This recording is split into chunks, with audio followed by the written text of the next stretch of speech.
Música galega nas ondas hercianas.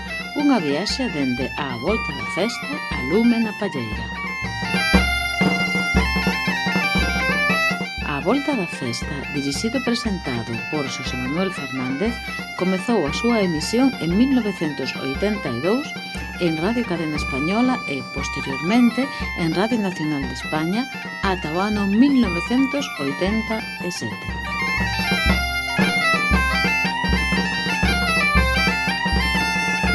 Lume na Palleira, dirixido e conducido por Emilio Españadero, iniciou a súa andaina en 1992 en Onda Cero Coruña e no 1996 pasou á Radio Galega, onde continúa a emitirse ata o momento actual.